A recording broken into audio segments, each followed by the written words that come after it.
Foram ilibados os principais suspeitos da maior apreensão de droga na Guiné-Bissau: Ricardo Ariza Monges e Brahima Seydibá. Eram tidos como os alegados cabecilhas do crime. Estavam em fuga desde 2019, quando foram apreendidos os mais de 1.800 quilos de cocaína. A operação ficou conhecido como Navarra. Na última semana foi revelado que a Câmara Criminal do Supremo Tribunal de Justiça da Guiné-Bissau dois homens dos crimes de narcotráfico.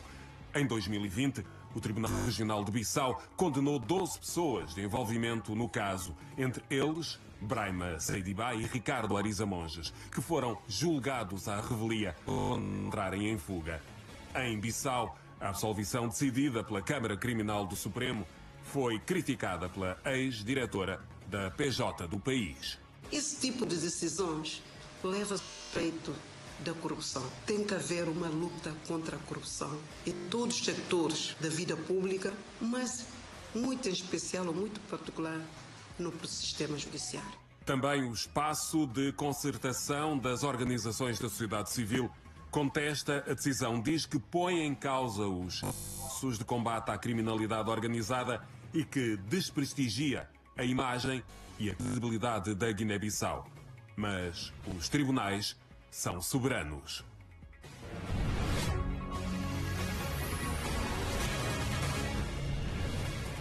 Esta semana recebemos no Causa e Efeito Fodé Abdoulaye Mané, Soumaïla Diallo, Célia Buque, Rafa Muchava, Zaida Moraes de Freitas, Sandra Monteiro, Simpson Abril e Rita Valadas.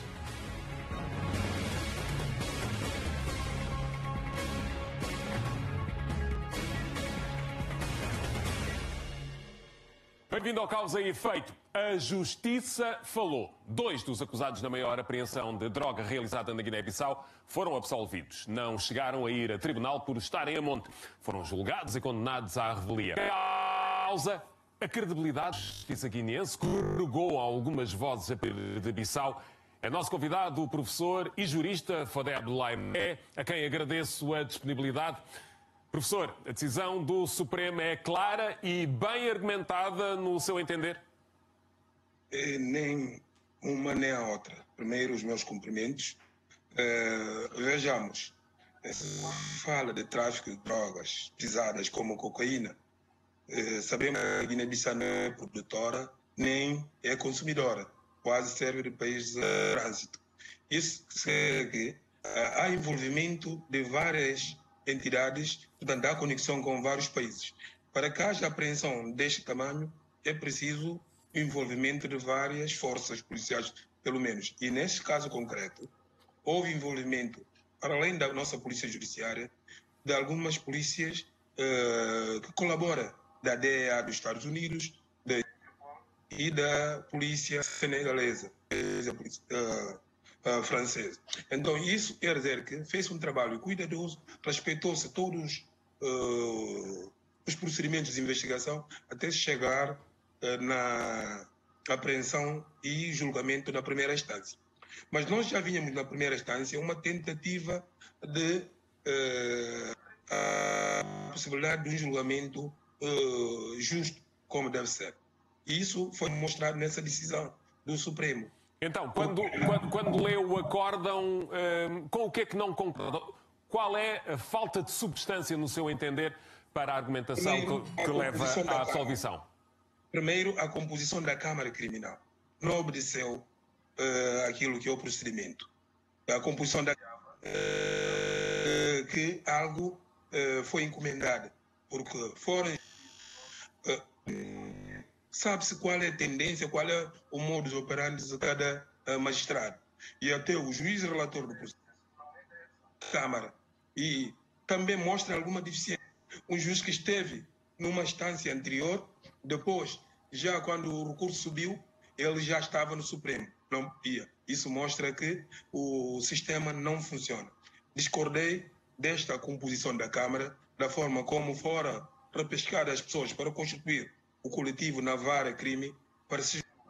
Depois, o argumento Porque o crime de tráfico de droga é um crime de qualquer ação. Todo o iter criminis, todo o percurso é criminalizado. Desde o armazenamento dos materiais para a produção, a produção, o transporte, a utilização, a introdução do dinheiro, cada uma dessas atividades é criminalizada. Agora, o argumento do Supremo parece que só o resultado, se for atingido, é que se podia condenar a pessoa para cumprir pena efetiva. Isso não corre. Esta é uma aberração em termos jurídico-criminal. Segundo aspecto. O terceiro é que os dois cabecilhas no país não estão a cumprir pena. O que se pretende eram os bens que foram apreendidos e declarados a favor do Estado. Portanto, a intenção essencial é de tentar reaver aquelas viaturas na vara, os prédios, o dinheiro. Este é o objetivo de tentar retirar tudo aquilo para entregar às pessoas ligadas a esta rede. E então eu gostava de tentar perceber, com este quadro, para si é óbvio que está em causa a credibilidade da justiça? Está em causa a credibilidade não só da justiça, do país, em geral. Um país que se arroga, quer combater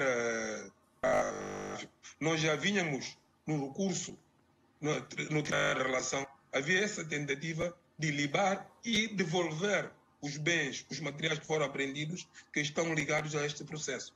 E depois, no Supremo Tribunal, ninguém acredita neste momento, porque isso é que eu não me assento na credibilidade, porque ninguém acredita neste Supremo Tribunal de Justiça.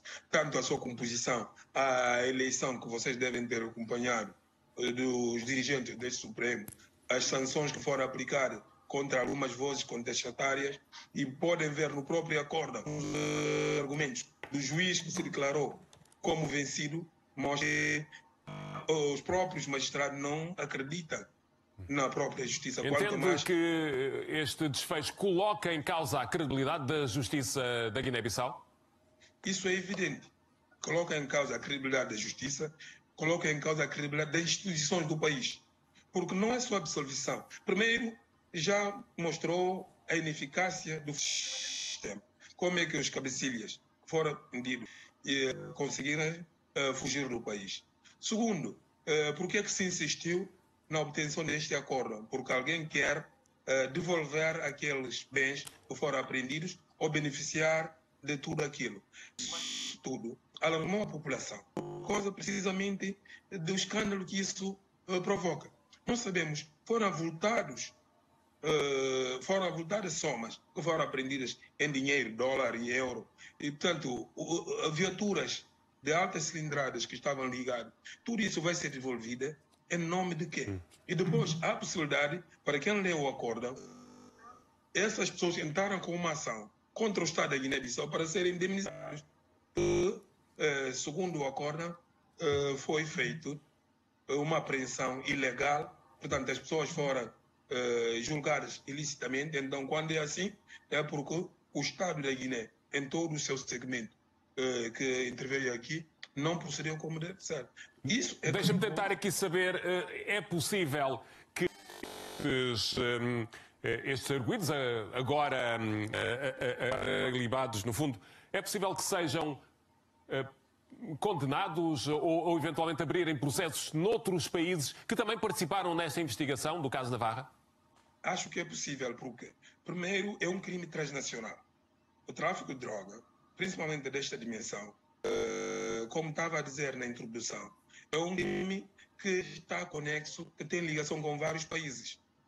O país produtor, tanto do produto como do precursor, o país de transporte e do país de destino. Não só o país de destino da droga, mas onde se operam os processos de lavagem. Sendo um crime transnacional, há convenções, há acordos de cooperação judiciária que permitem com que essas pessoas sejam julgadas. E há até elementos, porque na apreensão destas drogas intervieram várias entidades. Houve uma cooperação internacional de várias autoridades, desde a DEA, a Interpol, a polícia francesa e de Senegal, mesmo em Bissau, outras entidades intervieram. Esteve aqui, na altura, uma força de manutenção ou de interposição da CEDEAO, chamada ECOMIP, que também colaborou. Portanto, Então, é sempre possível que, fechando este caso em termos judiciais, fechado na Guiné, é possível que também possa evoluir com investigações e com processos noutros países, como acabou por nos dizer. Vou pedir ao professor Fodé Abdoulaye para se manter connosco para o próximo tema, que continua com a Guiné-Bissau como protagonista. Muito rapidamente, então, professor. O processo não foi fechado, porque ontem a Procuradoria-Geral da República entrou com um recurso para a plenária do Supremo. Então o processo ainda não está... É uma informação, então, em cima da hora. Professor, mantenha-se connosco para o próximo tema, que também tem Guiné-Bissau como protagonista.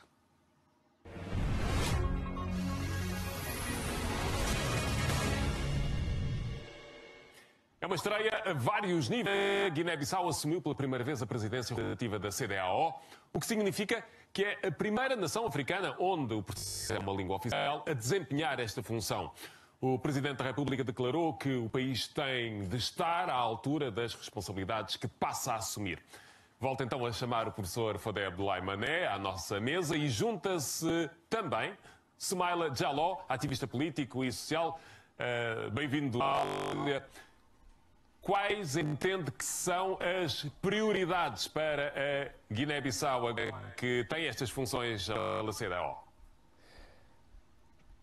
Bom dia, João, e bom dia ao professor Fodé e aos telespectadores da RTP.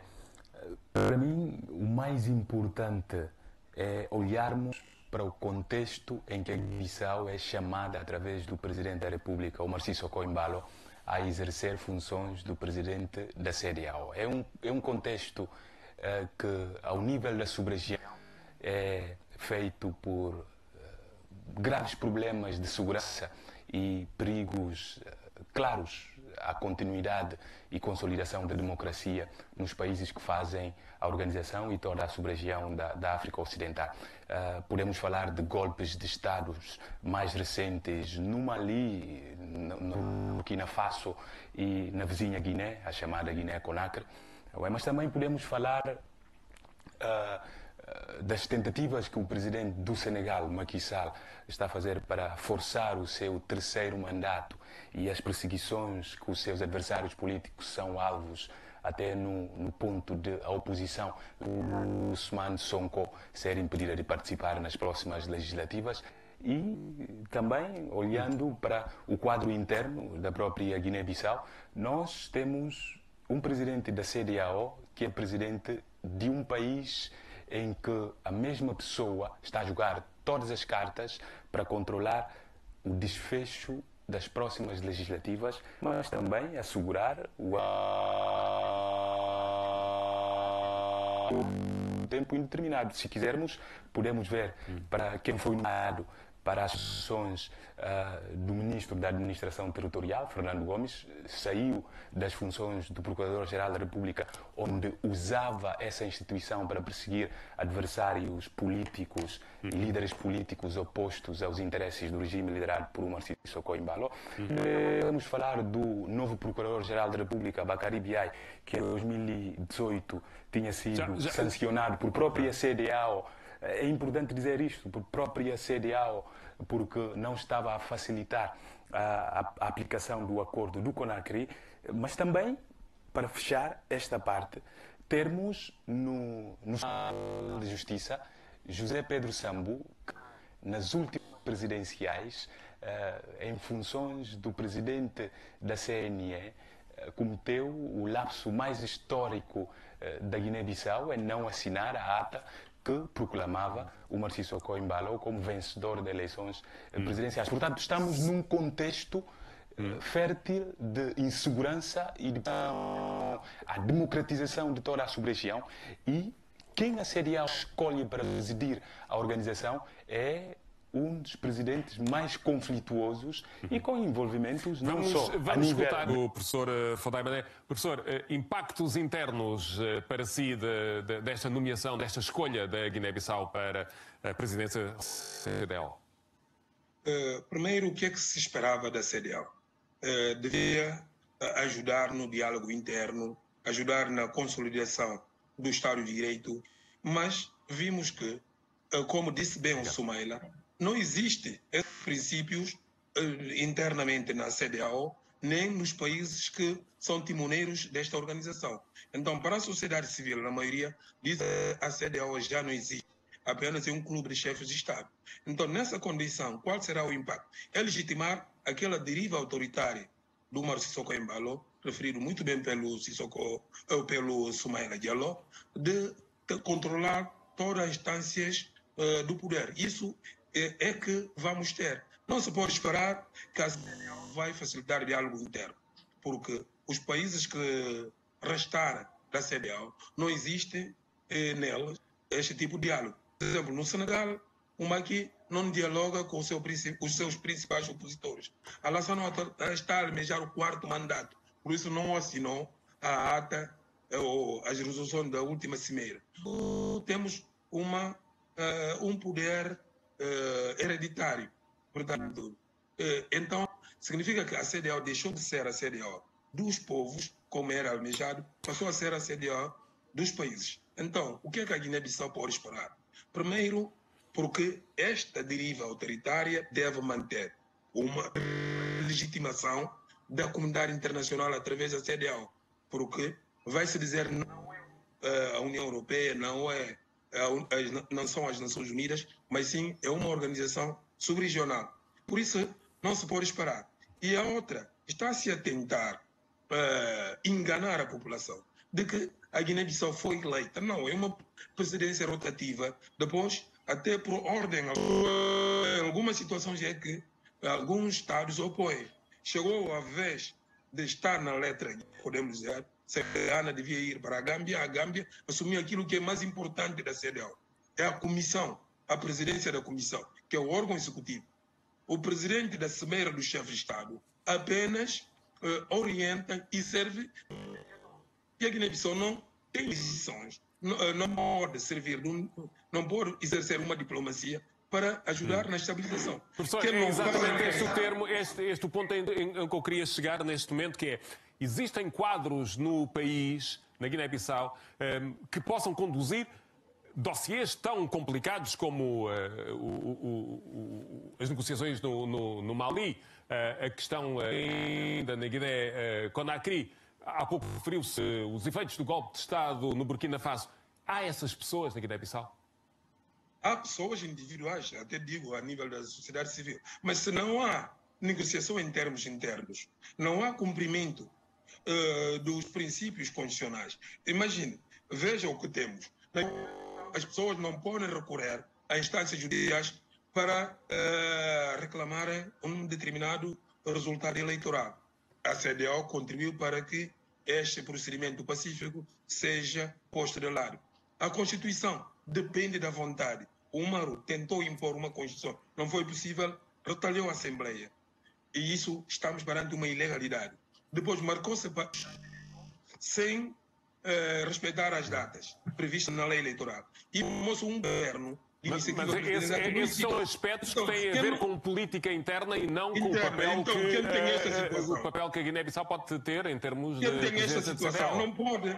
Como é que pode sair um guinense para ir mediar diálogo interno no Senegal entre o Macky e os seus opositores? Como é que pode sair um guinense para ir mediar diálogo interno na Guiné-Conakry entre o Doumbia e o Cellou Diallo, por exemplo? Como é que se pode mediar noutros países? Que não é exemplar nesse aspecto, que defende um princípio, não pode impor. Por isso dizemos que nem a CDAO a Guiné-Bissau e muito menos a Guiné-Bissau para dar, porque os quadros que podiam ser de mediadores, que têm essa experiência, foram postos de lado. Mas acha que ainda assim há aspectos positivos para a Guiné-Bissau de ter calhado então a sua vez de presidir a CDAO? Eu sou no sentido contrário. Há aspecto de porque há uma tendência de imposição de algum poder. Então, essa presidência vai ser o árbitro e o jogador. O Sissoko, que está a tentar controlar o poder, é que vai falar outra vez em nome da CDAO. Onde é que podemos ter algum resultado positivo? Deixa ao Somália se de alguma forma está a haver uma instrumentalização da CDAO para efeitos internos na Guiné-Bissau. Não só para efeitos internos na Guiné-Bissau, mas para efeitos internos de outros países, membros da própria organização, em que o Umaru Sissoko Embalo é um elemento conflituoso. Nós podemos reportar de novo o exemplo do Senegal. Ele fala do presidente do Senegal como sendo o seu irmão mais velho, o seu padrinho ao nível da política. E esse tem um problema de aceitação do espaço da oposição na política senegalesa. E a CDAO, quando for o momento para mediar, manda quem? O aliado do Macky Sall, que tem interesses sérios à oposição senegalesa, que está a ser perseguida de forma até violenta. Na Guiné, chamada Guiné-Conakry, o Umaru Sissoko Embalo é aliado de Cellou Dalein Diallo, adversário do deposto presidente Lassana Alpha Condé, aliás. E, neste momento, o Cellou não se dá bem com os golpistas que até ajudou a legitimar, porque as suas pretensões políticas não estão representadas no poder instituído. E é um elemento conflituoso em relação ao próprio Umaru Sissoko Embalo. Se formos para o triângulo Mali, Níger e Burkina Faso, encontramos o problema de extremismo jihadista, mas também, em relação a Mali particularmente, radicalismos étnicos e religiosos, que são tipos de problemas que o Umaru Sissoko Embalo, enquanto presidente da Guiné-Bissau, tem promovido no próprio país, em termos de divisão da população guineense em etnias e religiões, para os seus benefícios. Alguém destas características, desta personalidade, não pode servir de mediador em relação a problemas da mesma natureza nos outros Estados-membros da sub-região. E a questão da instrumentalização está claramente em relação ao apadrinhamento do Macky Sall, mas também em relação ao, por exemplo, Mamadou Buhari, que tem usado as forças de segurança na Nigéria para reprimir manifestações e... Ainda assim, pergunto-lhe se consegue encontrar aspectos positivos deste momento para a Guiné-Bissau. Aspectos positivos para a Guiné-Bissau é no sentido negativo invertido para o sentido. O exercício do Umaru Sissoko Embalo, por aquilo que ele representa, por todo o comportamento que tem tido ao longo da sua presidência na Guiné-Bissau, vai ser a reprodução dessas características já conhecidas dele no quadro da CDAO e uma oportunidade para a CDAO repensar a sua política, repensar a sua estruturação interna, a forma como quer lidar com os problemas graves que a sub-região tem. Porque o falhanço da presidência do Umaru Sissoko Embalo, pelas suas características e pela sua personalidade, será mais uma oportunidade, não estou a vaticinar, por aquilo que conheço, mas será mais uma oportunidade para a CDAO olhar para si e escolher um caminho para a democratização da sub-região e o fortalecimento do Estado de Direito democrático em todos os países parte da organização, ou então continuar no caminho de ser uma organização